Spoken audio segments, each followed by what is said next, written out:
Chapter 19. The Party.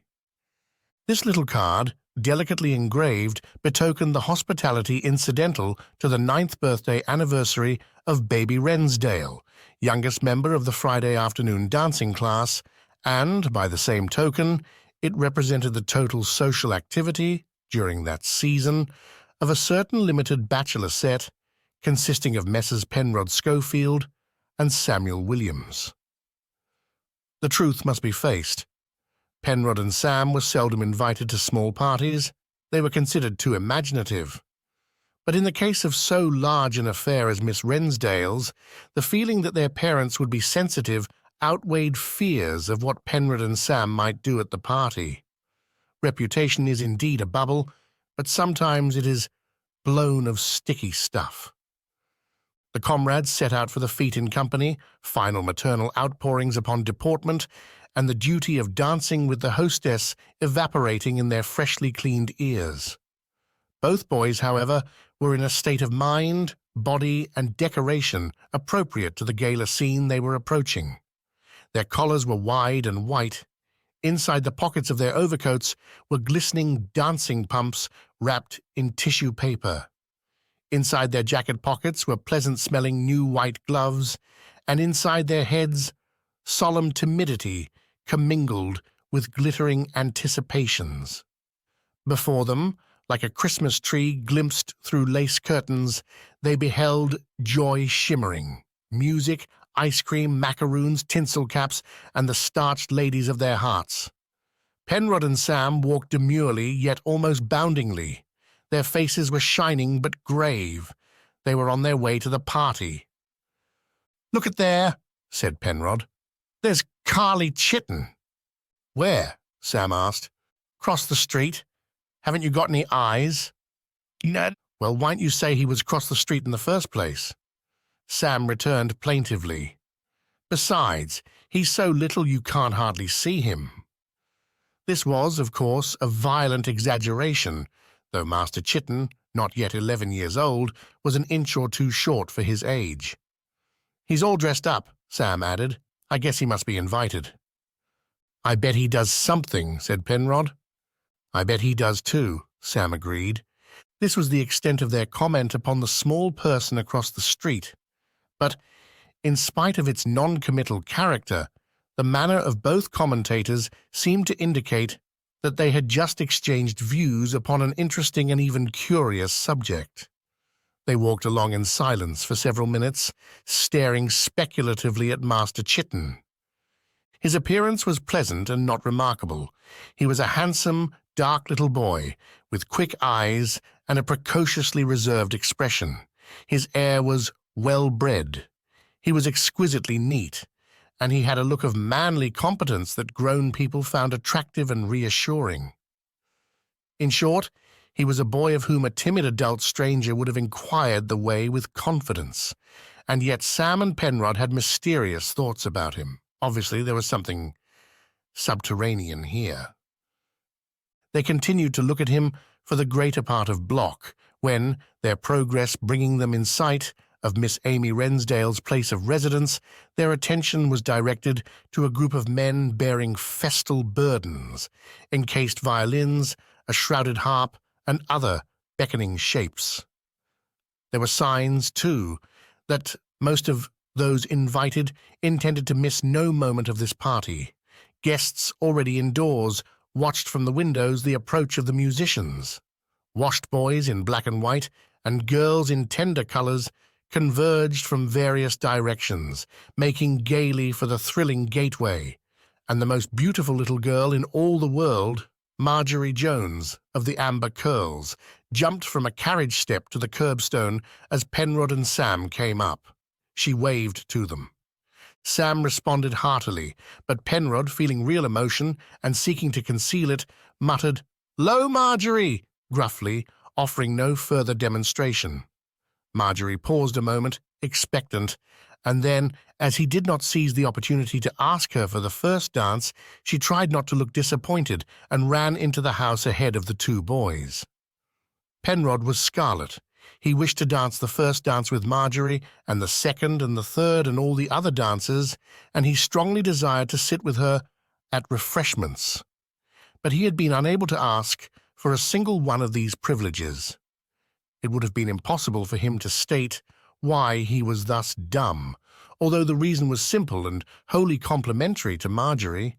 She had looked so overpoweringly pretty that she had produced in the bosom of her admirer a severe case of stage fright. That was all the matter with him, but it was the beginning of his troubles, and he did not recover until he and Sam reached the gentlemen's dressing room, whither they were directed by a polite coloured man. Here they found a cloud of acquaintances getting into pumps and gloves and, in a few extreme cases, readjusting hair before a mirror.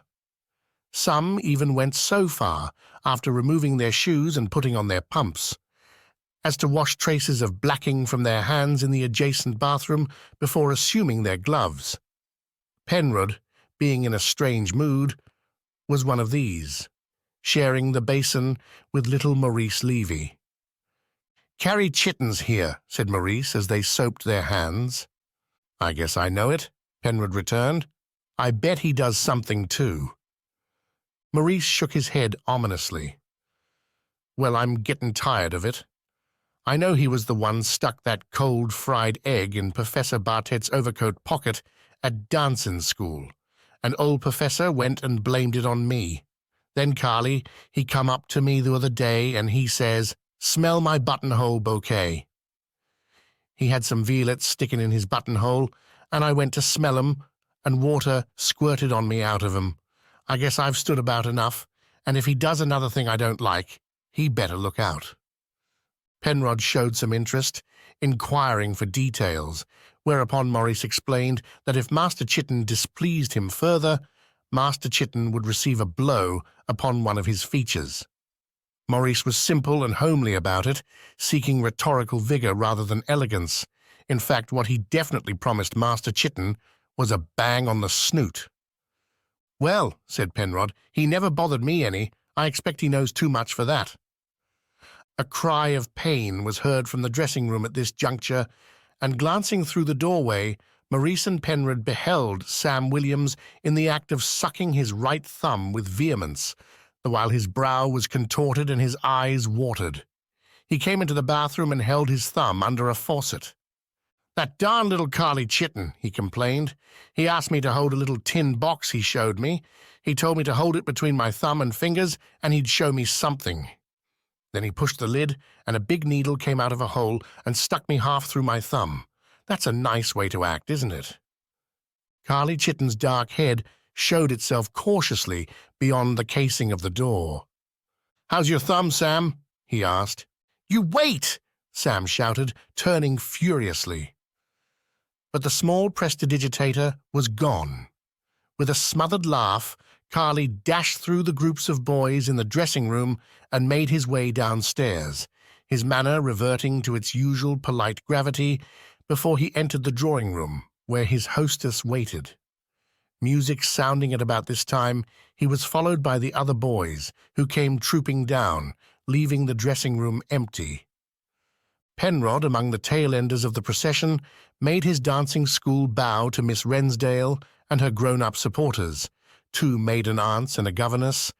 Then he looked about for Marjorie, discovering her but too easily. Her amber curls were swaying gently in time to the music.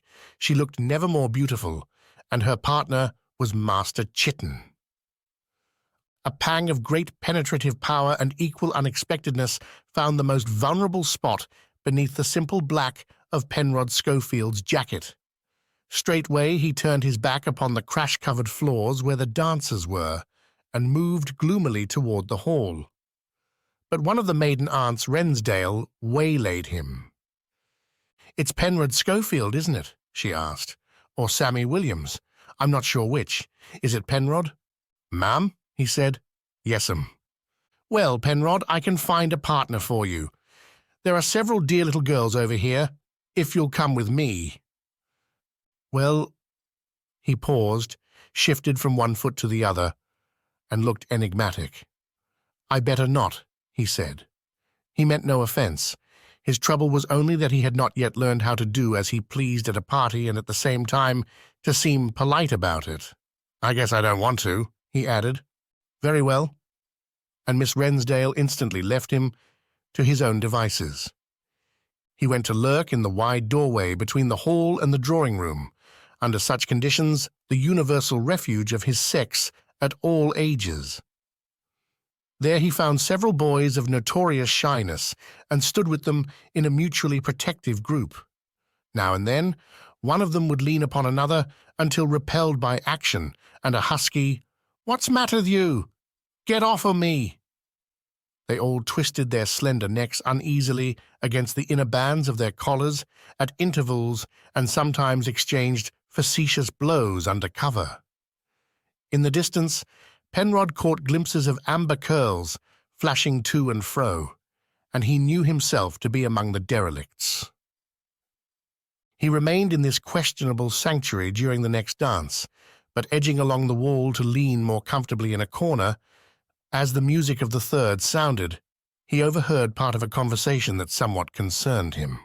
The participants were the governess of his hostess, Miss Lowe, and that one of the aunts Rensdale, who had offered to provide him with a partner. These two ladies were standing just in front of him, unconscious of his nearness.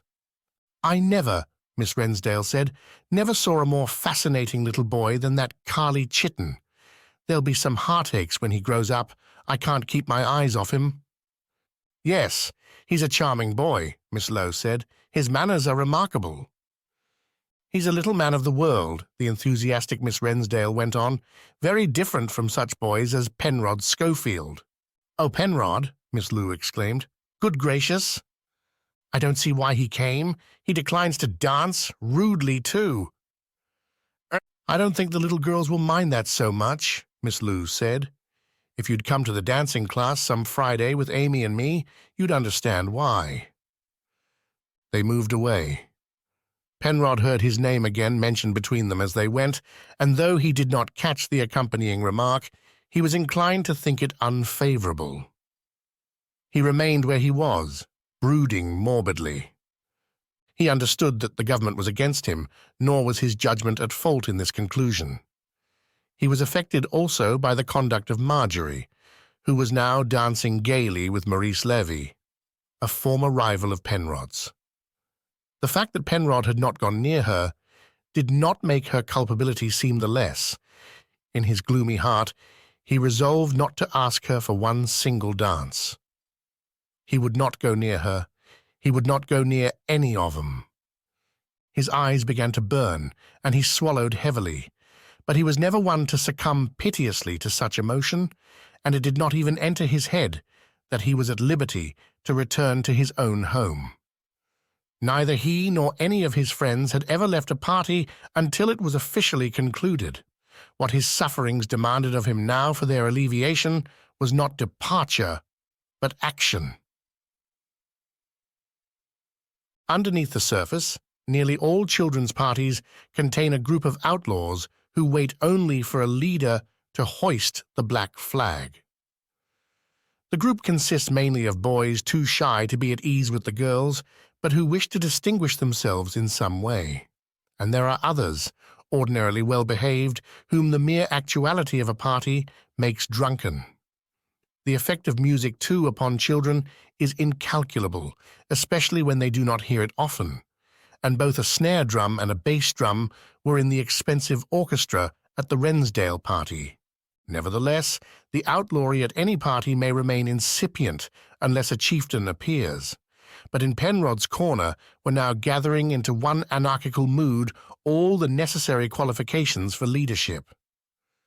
Out of that bitter corner there stepped, not a Penrod Schofield subdued and hoping to win the lost favor of the authorities, but a hot-hearted rebel determined on an uprising. Smiling a reckless and challenging smile, he returned to the cluster of boys in the wide doorway and began to push one and another of them about. They responded hopefully with counter-pushes, and presently there was a tumultuous surging and eddying in that quarter, accompanied by noises that began to compete with the music. Then Penrod allowed himself to be shoved out among the circling dancers so that he collided with Marjorie and Maurice Levy, almost oversetting them. He made a mock bow and a mock apology, being inspired to invent a jargon phrase. "Excuse me," he said, at the same time making vocal his own conception of a taunting laugh. "Excuse me, but I must have got your bumpus." Marjorie looked grieved and turned away with Maurice. But the boys in the doorway squealed with maniac laughter. "Gotcha bumpus! Gotcha bumpus!" they shrilled, and they began to push others of their number against the dancing couples, shouting, "'Excuse me, gotcha bumpus!" It became a contagion and then a game. As the dances went on, strings of boys, led by Penrod, pursued one another across the rooms, howling, "Gotcha bumpus!" at the top of their lungs. They dodged and ducked and seized upon dancers as shields. They caromed from one couple into another and even into the musicians of the orchestra. Boys who were dancing abandoned their partners and joined the marauders, shrieking, "Gotcha bumpus!" Potted plants went down. A slender gilt chair refused to support the hurled body of Master Roderick Magsworth Bitts, and the sound of splintering wood mingled with other sounds. Dancing became impossible. Miss Amy Rensdale wept in the midst of the riot, and everybody knew that Penrod Schofield had started it. Under instructions, the leader of the orchestra, clapping his hands for attention, stepped to the center of the drawing room and shouted, "A moment's silence, if you please!" Slowly the hubbub ceased. The virtuous and the wicked paused alike in their courses to listen. Miss Amy Rensdale was borne away to have her tearful face washed, and Marjorie Jones and Carly Chitten and Georgie Bassett came forward consciously, escorted by Miss Lowe. The musician waited until the return of the small hostess. Then he announced in a loud voice, "A fancy dance called Les Papillons, danced by Miss Amy Renstool, Miss Jones, Mr. George Bassett, and Mr. Jitten. Some young gentlemen have made so much noise and confusion. Miss Lowe wished me to ask please no more such a nonsense. Fancy dance, Les Papillons." Thereupon, after formal salutations, Mr. Chitten took Marjorie's hand, Georgie Bassett took Miss Rensdale's, and they proceeded to dance Les Papillons in a manner that made up in conscientiousness whatever it may have lacked in abandon. The outlaw leader looked on, smiling a smile intended to represent careless contempt, but in reality he was unpleasantly surprised. A fancy dance by Georgie Bassett and Baby Rensdale was customary at every party attended by members of the Friday afternoon dancing class, but Marjorie and Carly Chitten were new performers, and Penrod had not heard that they had learned to dance Les Papillons together. He was the further embittered. Carly made a false step, recovering himself with some difficulty, whereupon a loud, jeering squawk of laughter was heard from the insurgent cluster, which had been awed to temporary quiet, but still maintained its base in the drawing-room doorway. There was a general esh-shh, followed by a shocked whispering, as well as a general turning of eyes toward Penrod. But it was not Penrod who had laughed, though no one would have credited him with an alibi. The laughter came from two throats that breathed as one with such perfect simultaneousness that only one was credited with the disturbance. These two throats belonged respectively to Samuel Williams and Maurice Levy, who were standing in a strikingly Rosencrantz and Guildenstern attitude. "He got me with his old tin box needle, too," Maurice muttered to Sam. "He was going to do it to Marjorie, and I told her to look out, and he says, 'Here, you take it,' all of a sudden, and he stuck it in my hand so quick I never thought. And then, bim! His old needle shot out, and purty near went through my thumb bone or something. He'll be sorry before this day's over." "Well," said Sam darkly, "he's going to be sorry he stuck me anyway." Neither Sam nor Maurice had even the vaguest plan for causing the desired regret in the breast of Master Chitten. But both derived a little consolation from these prophecies, and they too had aligned themselves with the insurgents. Their motives were personal. Carly Chitten had wronged both of them, and Carly was conspicuously in high favor with the authorities. Naturally, Sam and Maurice were against the authorities. Les Papillons came to a conclusion.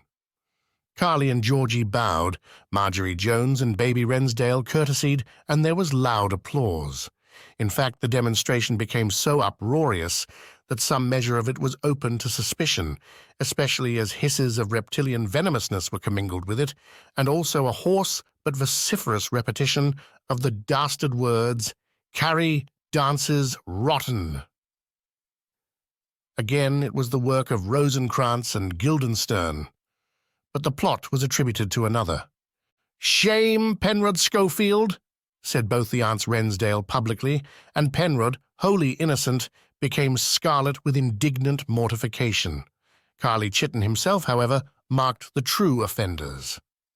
A slight flush tinted his cheeks, and then, in his quiet, self-contained way, he slipped through the crowd of girls and boys unnoticed into the hall, and ran noiselessly up the stairs and into the gentlemen's dressing room, now inhabited only by hats, caps, overcoats, and the temporarily discarded shoes of the dancers.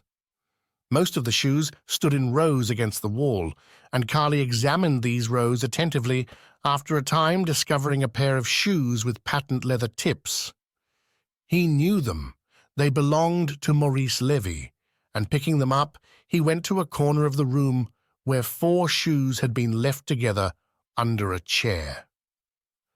Upon the chair were overcoats and caps that he was able to identify as the property of Penrod Schofield and Samuel Williams.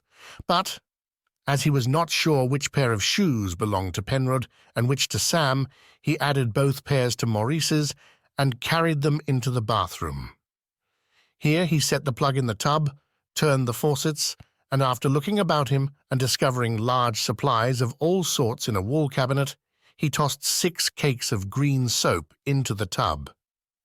He let the soap remain in the water to soften a little, and, returning to the dressing room, whiled away the time in mixing and mismating pairs of shoes along the walls, and also in tying the strings of the mismated shoes together in hard knots.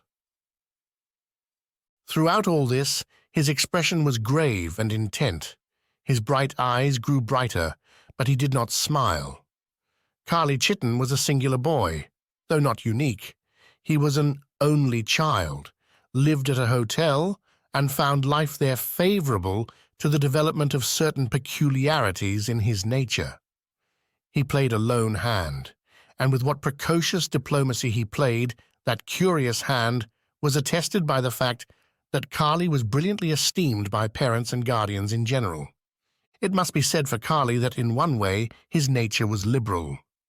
For instance, having come upstairs to prepare a vengeance upon Sam and Maurice in return for their slurs upon his dancing, he did not confine his efforts to the belongings of those 2 alone. He provided every boy in the house with something to think about later when shoes should be resumed, and he was far from stopping at that. Casting about him for some material that he desired, he opened a door of the dressing room and found himself confronting the apartment of Miss Lou. Upon a desk he beheld the bottle of mucilage he wanted, and having taken possession of it, he allowed his eye the privilege of a rapid glance into a dressing-table drawer accidentally left open. He returned to the dressing-room 5 seconds later, carrying not only the mucilage, but a switch worn by Miss Lowe when her hair was dressed in a fashion different from that which she had favored for the party. This switch he placed in the pocket of a juvenile overcoat unknown to him, and then he took the mucilage into the bathroom. There he rescued from the water the 6 cakes of soap, placed one in each of the 6 shoes, pounding it down securely into the toe of the shoe with the handle of a back brush. After that, Carly poured mucilage into all 6 shoes impartially until the bottle was empty, then took them back to their former positions in the dressing room. Finally, With careful forethought, he placed his own shoes in the pockets of his overcoat and left the overcoat and his cap upon a chair near the outer door of the room. Then he went quietly downstairs, having been absent from the festivities a little less than 12 minutes. He had been energetic. Only a boy could have accomplished so much in so short a time. In fact, Carly had been so busy that his forgetting to turn off the faucets in the bathroom is not at all surprising. No one had noticed his absence. That infectious pastime, gotcha bumpus, had broken out again, and the general dancing, which had been resumed upon the conclusion of Les Papillons, was once more becoming demoralized. Despairingly, the aunts Rensdale and Miss Lou brought forth from the rear of the house a couple of waiters and commanded them to arrest the ringleaders, whereupon hilarious terror spread among the outlaw band. Shouting tauntingly at their pursuers, they fled, and bellowing, trampling flights swept through every quarter of the house. Refreshments quelled this outbreak for a time. The orchestra played a march. Carly Chitten and Georgie Bassett, with Amy Rensdale and Marjorie, formed the head of a procession, while all the boys who had retained their sense of decorum immediately sought partners and fell in behind. The outlaws, succumbing to ice cream hunger, followed suit, one after the other, until all of the girls were provided with escorts. Then, to the moral strains of "The Stars and Stripes Forever," the children paraded out to the dining room. 2 and 2 they marched, except at the extreme tail end of the line, where, since there were 3 more boys than girls at the party, the 3 left-over boys were placed. These 3 were also the last 3 outlaws to succumb and return to civilization from outlying portions of the house after the pursuit by waiters. They were Messieurs Maurice Levy, Samuel Williams, and Penrod Schofield. They took their chairs in the capacious dining room quietly enough, though their expressions were eloquent of bravado, and they jostled one another and their neighbours intentionally, even in the act of sitting. However, it was not long before delectable foods engaged their whole attention, and Miss Amy Rensdale's party relapsed into etiquette for the following 20 minutes. The refection concluded with the mild explosion of paper crackers that erupted bright-coloured fantastic headgear. And during the snapping of the crackers, Penrod heard the voice of Marjorie calling from somewhere behind him, "Carrie and Amy, will you change chairs with Georgie Bassett and me, just for fun?" The chairs had been placed in rows, back to back, and Penrod would not even turn his head to see if Master Chitten and Miss Rensdale accepted Marjorie's proposal, though they were directly behind him and Sam, but he grew red and breathed hard.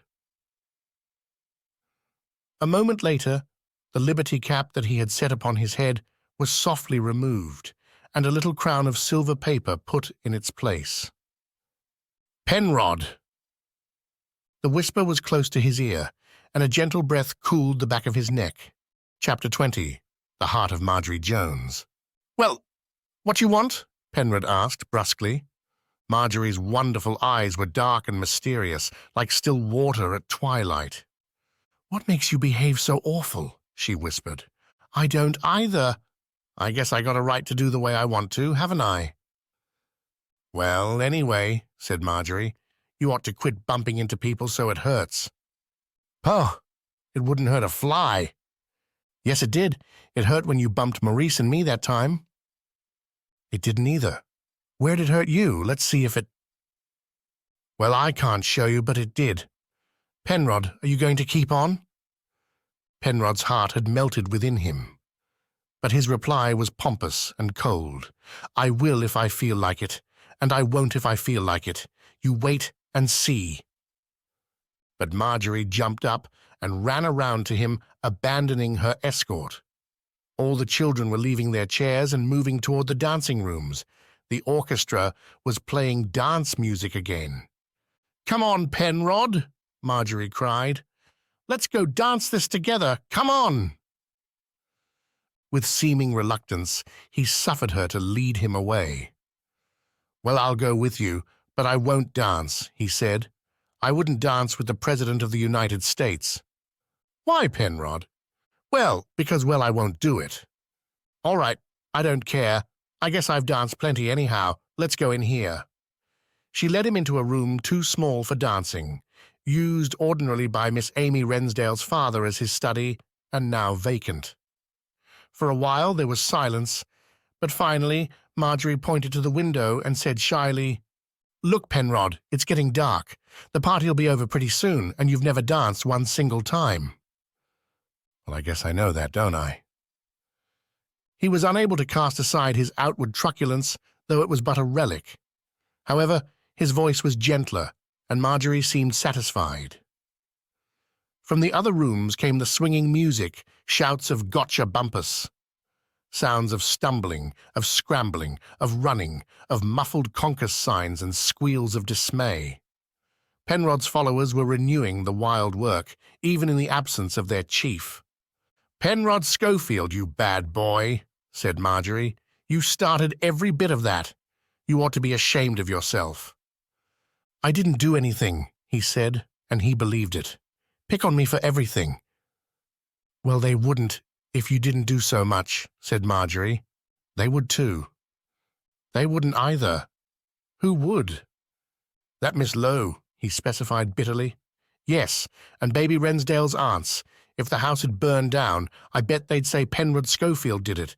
Anybody does anything at all, they say, 'Penrod Schofield, shame on you.' When you and Carly were down... Penrod, I just hate that little Carly Chitten. Professor Bartet made me learn that dance with him, but I just hate him." Penrod was now almost completely mollified. Nevertheless, he continued to set forth his grievance. "Well, they all turned around to me and they said, 'Why, Penrod Schofield? Shame on you.' And I hadn't done a single thing. I was just standing there. They got to blame me, though." Marjorie laughed airily. "Well, if you aren't the foolishest—" "They would too," he asserted, with renewed bitterness. "If the house was to fall down, you'd see. They'd all say—" Marjorie interrupted him. She put her hand on the top of her head, looking a little startled. "What's that?" she said. "What's what?" "Like rain," Marjorie cried. "Like it was raining in here. A drop fell on my—" "Why, it couldn't," he began. But at this instant a drop fell upon his head too, and looking up, they beheld a great oozing splotch upon the ceiling. Drops were gathering upon it and falling. The tinted plaster was cracking, and a little stream began to patter down and splash upon the floor. Then there came a resounding thump upstairs, just above them, and fragments of wet plaster fell. "The roof must be leaking," said Marjorie, beginning to be alarmed. "Couldn't be the roof," said Penrod. "Besides, there ain't any rain outdoors." As he spoke, a second slender stream of water began to patter upon the floor of the hall outside the door. "Good gracious!" Marjorie cried, while the ceiling above them shook as with earthquake, or as with boys in numbers jumping, and a great uproar burst forth overhead. "I believe the house is falling down, Penrod," she quavered. "Well, they'll blame me for it," he said. "Anyways, we better get out of here. I guess something must be the matter." His guess was accurate, so far as it went. The dance music had swung into "Home, Sweet Home" some time before. The children were preparing to leave, and Master Chitten had been the first boy to ascend to the gentleman's dressing-room for his cap, overcoat and shoes, his motive being to avoid by departure any difficulty in case his earlier activities should cause him to be suspected by the other boys. But in the doorway he halted, aghast.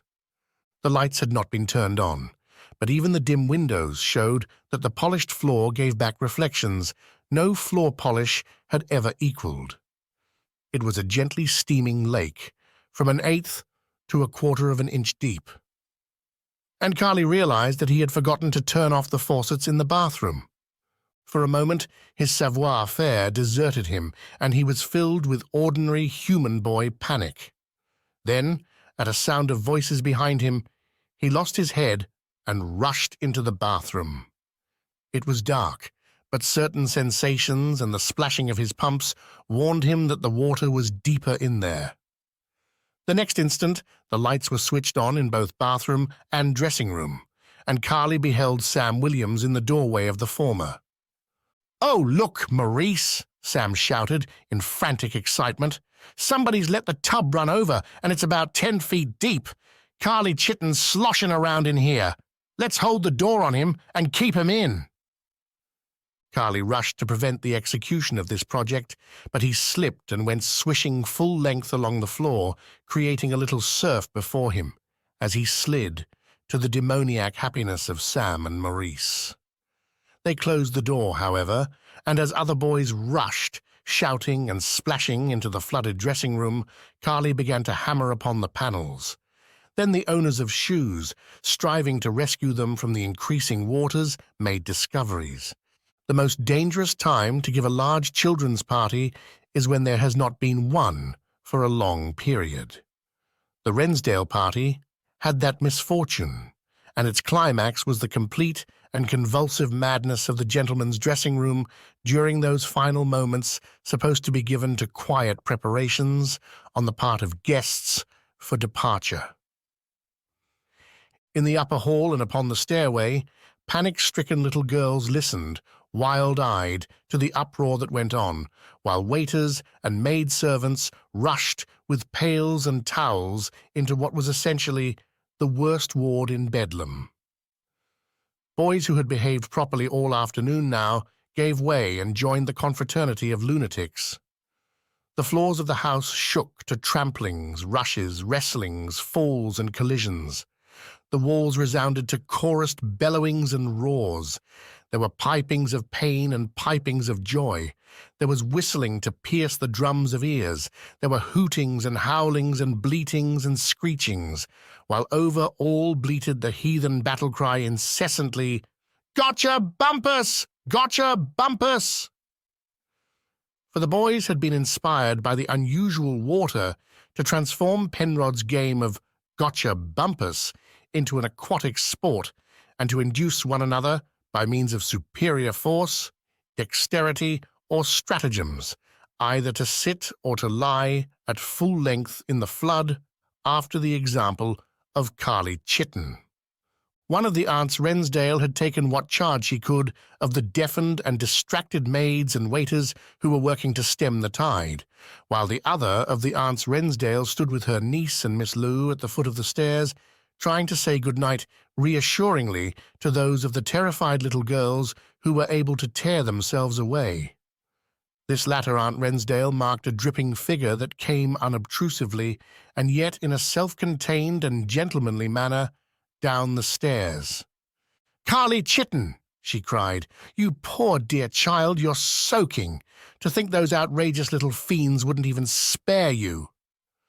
As she spoke, another departing male guest came from behind Carly and placed in her hand a snake-like article, a thing that Miss Lou seized and concealed with one sweeping gesture. "It's some false hair somebody must have put in my overcoat pocket," said Roderick Magsworth Bitts.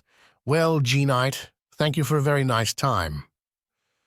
"Good night, Miss Rensdale," said Master Chitten demurely. "Thank you for a—" But Miss Rensdale detained him. "Carrie," she said earnestly, "you're a dear boy, and I know you'll tell me something. It was all Penrod Schofield, wasn't it?" "You mean he left the—" "I mean," she said in a low tone, not altogether devoid of ferocity.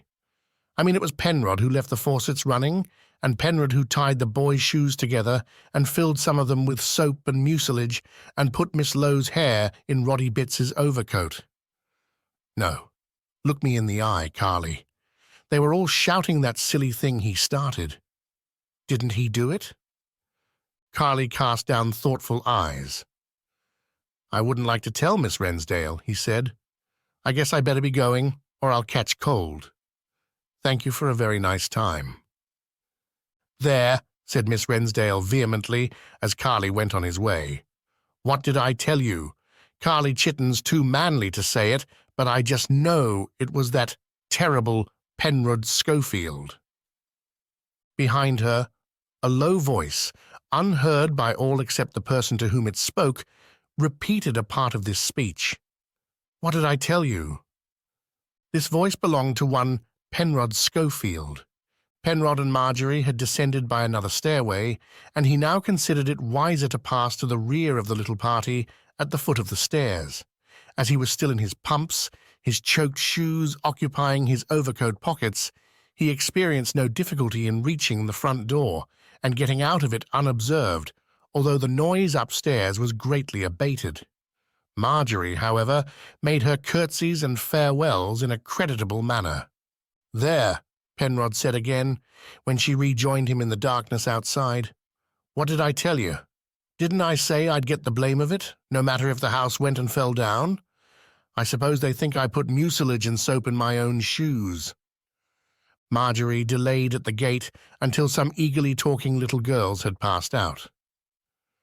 The name Penrod Schofield was thick and scandalous among them. "Well," said Marjorie, "I wouldn't care, Penrod. Course, about soap and mucilage in your shoes, anybody'd know some other boy must have put 'em there to get even for what you put in his." Penrod gasped. "But I didn't," he cried. "I didn't do anything.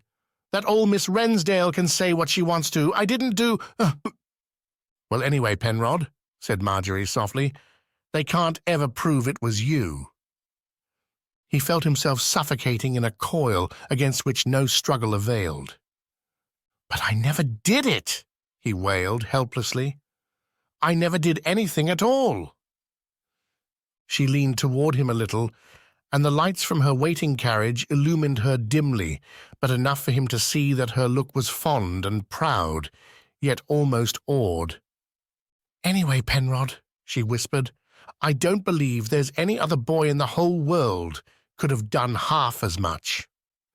And with that she left him and ran out to the carriage. But Penrod remained by the gate to wait for Sam, and the burden of his sorrows was beginning to lift. In fact, he felt a great deal better, in spite of his having just discovered why Marjorie loved him.